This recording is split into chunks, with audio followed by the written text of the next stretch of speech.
Is a new episode of Chicago Fire on tonight, May 14, 2025. Season 13 of Chicago Fire has been a white-knuckled watch as the firefighters face whatever crisis comes their way. Firehouse 51 has faced some seriously insane infernos this season, and amid the action-packed rescues and blazing battles, tryhards have been on the edge of their seats to see what happens next. As the Season 13 finale approaches on the horizon, the stakes have never been higher among the Windy City heroes, as one of Firehouse 51's own lands in trouble. "It's a pretty big one Chicago family," series creator Dick Wolf said in 2019. "Everybody gets along. I mean, there are no squeaky wheels in the cast.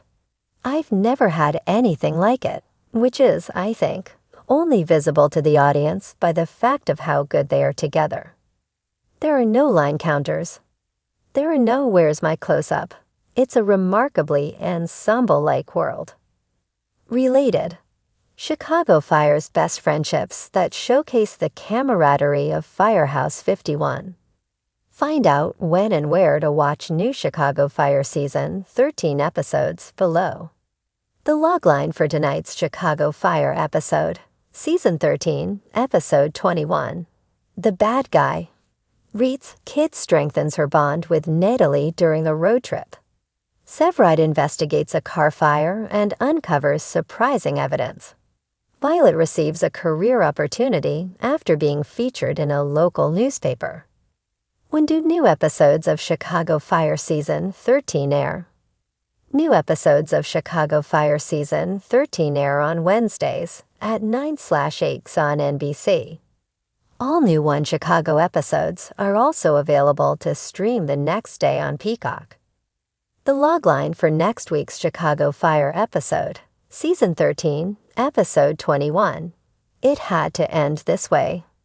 Reads, Severide puts his job on the line to help out one of their own. Kid navigates Natalie's complicated relationship with her sister. Herman prepares to take the chief test.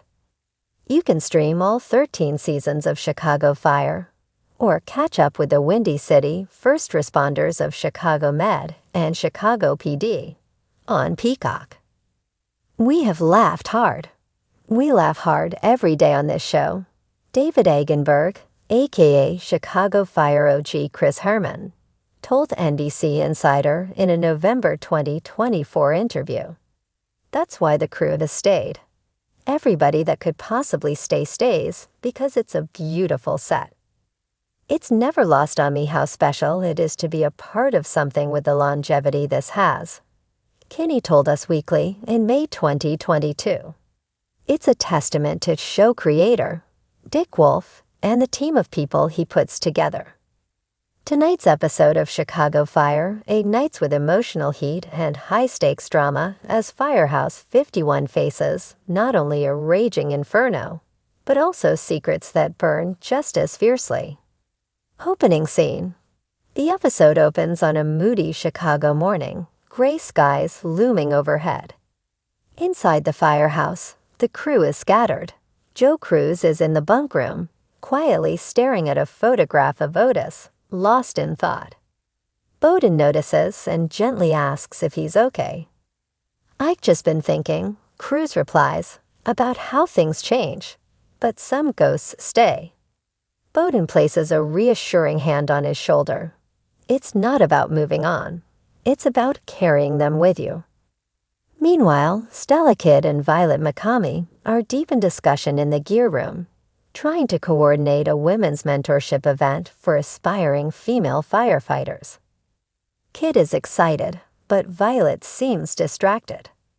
Her texts to Gallo go unanswered, and it's clear their recent breakup still stings. Match tries to break the tension with a donut and a dad joke, but Violet forces a smile, hiding her feelings under layers of pride. Call number 1, the smokehouse. The first call of the day comes in. An old barbecue restaurant in Pilsen, the smokehouse, is on fire. It's a 2-alarm blaze with people possibly trapped inside. The team gears up and races to the scene. Flames are shooting out of the windows as Squad 3 and Truck 81 pull up. Herman barks orders with urgency. Severide dives through the back with Cruz to search for victims while Kid and Tony scale a ladder to reach a woman waving frantically from the second story. Inside the smoke-filled kitchen, Cruz finds a teenage busboy unconscious under a fallen beam. His breathing is shallow. With Severide's help, they lift the beam and carry him out just as the roof collapses behind them.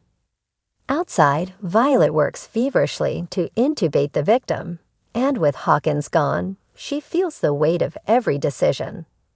She saves him, barely, and the parents sob in relief. But when Violet turns around, she sees a young woman standing on the curb. It's the busboy's sister, and she whispers something chilling. That fire wasn't an accident. Back at the firehouse. Later, Ritter looks into the restaurant's history and discovers that it had recently been denied a liquor license and had a pending insurance claim. Arson, maybe.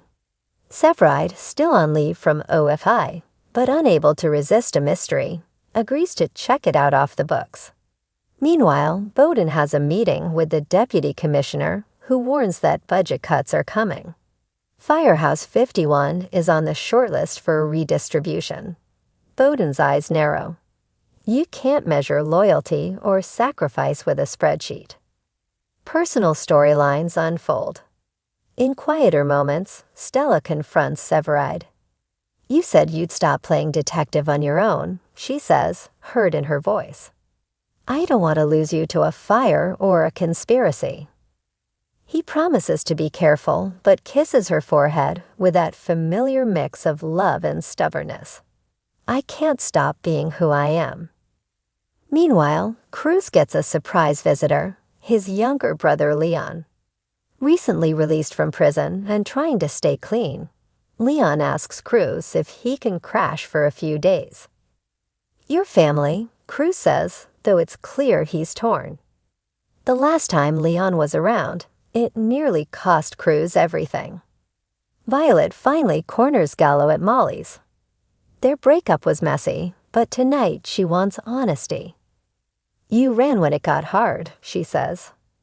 Gallo, eyes filled with regret, says he thought she needed space. I didn't need space, I needed you to stay. They don't get resolution, but the walls between them crack just slightly. Call number 2, smoke and mirrors. Another call comes in, this one bizarre. A luxury downtown condo is filled with smoke, but there's no fire. The smoke is coming through the vents.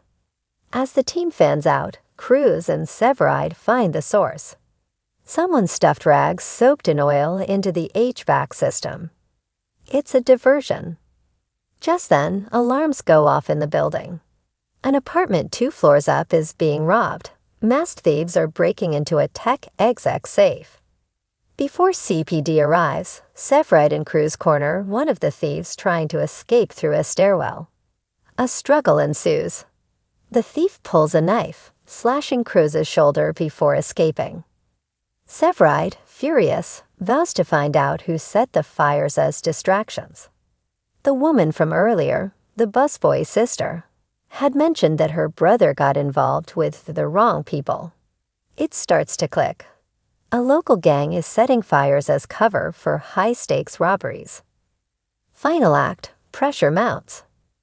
As Cruz gets patched up, he tells Bowden about Leon possibly being connected to this mess. If he's involved, Cruz trails off. Bowden replies, then we get ahead of it. Together. Severide follows the lead and tracks down a man who used to work at the smokehouse, but was fired for theft.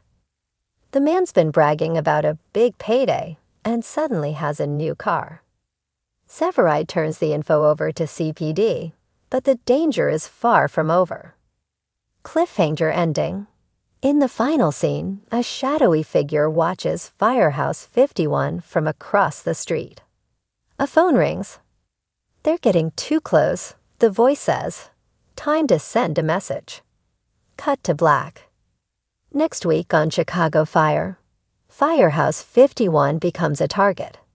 Leon goes missing. Stella makes a decision that could alter her future with Severide. And a mysterious new firefighter joins the shift with secrets of her own. Would you like a continuation of this episode or a spin-off focused on one of the characters?